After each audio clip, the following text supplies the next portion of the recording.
તો બનાસકાંઠાના ભાભર તાલુકામાં પણ વરસાદ શરૂ. સતત ચોથા દિવસે ભાભર તાલુકામાં વરસાદ. ફરી વરસાદ શરૂ થતા ખેડૂતો ચિંતામાં મુકાયા. મીઠા, ખારા, વખા સહિતના ગામોમાં વરસાદ. વરસાદ શરૂ થતા ખેડૂતોના જીવ તાળવે ચોંટ્યા. જિલ્લામાં વધુ એકવાર વરસાદની એન્ટ્રી થઈ છે. ખાસ કરીને સમી સાંજે ભાભર પંથકમાં સતત ત્રીજા દિવસે વરસાદ શરૂ થયો છે. તમે જોઈ શકો છો તે પ્રમાણે ધોધમાર જે વરસાદ છે તે હાલ ભાભર વિસ્તારમાં વરસી રહ્યો છે. ભાભરના મીઠા સહિતના જે ગ્રામ્ય વિસ્તારો છે ત્યાં ધોધમાર વરસાદની શરૂઆત થઈ છે. સતત ભાભર પંથકમાં 12 ઇંચ જેટલો વરસાદ વરસ્યો અને ત્યારબાદ તમે જોઈ શકો છો તે પ્રમાણે ફરી એકવાર આજે સમી સાંજે વરસાદ વરસતા ક્યાંક ને ક્યાંક મોટું નુકસાન ખેડૂતોને વેઠવાનો વારો આવી શકે છે, કારણ કે ખેતરો હાલ જળમગ્ન બનેલા છે, જેના કારણે ક્યાંક ને ક્યાંક ખેડૂતોની ચિંતામાં વધારો થઈ રહ્યો છે. ફરી ભાભર પંથકમાં વરસાદ શરૂ થઈ છે. વસંત તિરગર, એબીપી અસ્મિતા, બનાસકાંઠા. ભાભર બાદ દિયોદર તાલુકામાં પણ વરસાદ શરૂ થયો. દિયોદરના કોટડા, લુંદ્રા સહિતના ગામડાઓમાં વરસાદ. દિયોદર તાલુકામાં સતત ચોથા દિવસે વરસાદ. દિયોદર તાલુકો કે જ્યાં સતત વરસાદ વરસી રહ્યો છે, આજે ચોથો દિવસ છે. આજે પણ સતત વરસાદ દિયોદરમાં.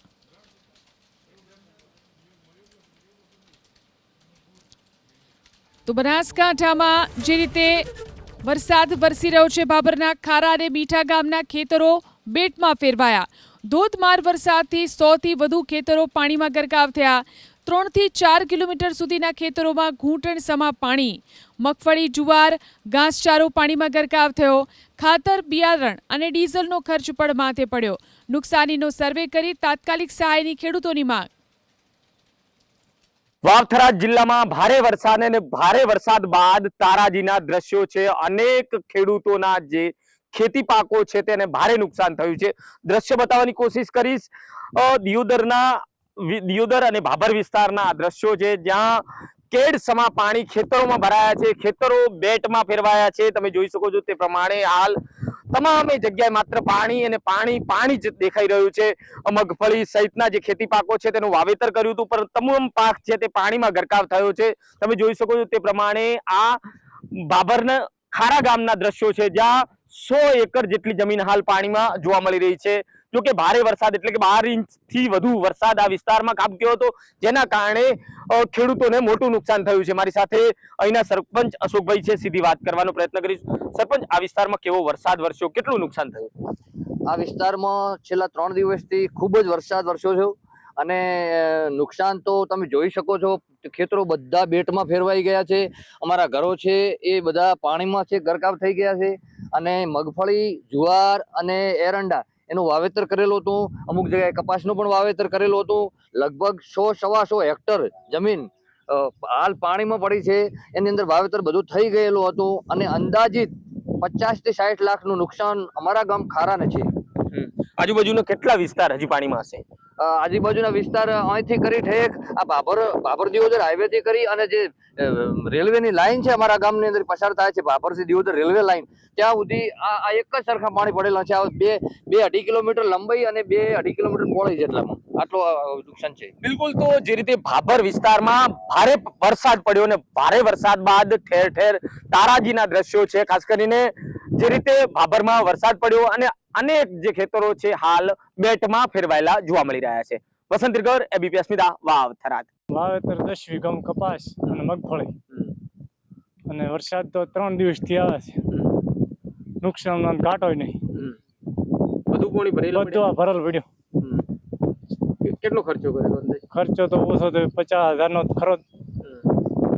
બધું સાફ થઈ ગયું. નુકસાન તો લગભગ 10 વીઘામાં ભરેલું પાણી પડ્યું છે અને અતિ મગફળી વાવેલી બધામાં, અને નુકસાન તો મોટું છે અને અત્યારે બધું બળી ગયું છે. હવે તો પાણી કેડે સુધી તો પાણી છે. મેઘરાજાએ ભાભર ગ્રામ્યના લોકોના હાલ બેહાલ કર્યા છે. ભાભરના ગ્રામ્ય વિસ્તારમાં જળબંબાકારની સ્થિતિ છે.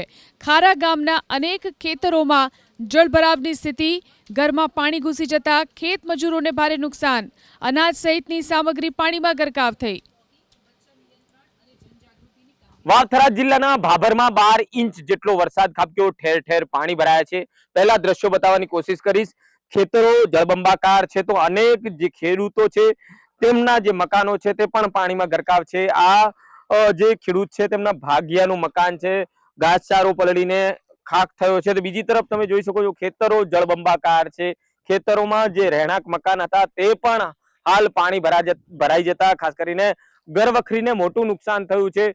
જાનમાલ સહિત લઈને અહીંથી પસાર થઈ ગયા છે, કારણ કે જે રીતે વરસાદ ખાબક્યો, અંદાજિત 12 ઇંચ જેટલો વરસાદ, અને તમામ ઝૂંપડાઓ તમે જોઈ શકો છો જે કાચું મકાન છે તે પાણીમાં ગરકાવ થતા ખાસ કરીને જે સામાન્ય પરિવાર છે તેનું જીવન છે તે હાલ પાણીમાં ગયું છે. તમે જોઈ શકો છો તે પ્રમાણે અંદાજિત 12 ઇંચ જેટલો વરસાદ અને ઠેર ઠેર પાણી ભરાતા ક્યાંક ને ક્યાંક નાના જે ખેડૂત છે તેને મોટું નુકસાન થયેલું જોવા મળી રહ્યું છે. વસંત ગર, એબીપી અસ્મિતા, વાવ, થરાદ.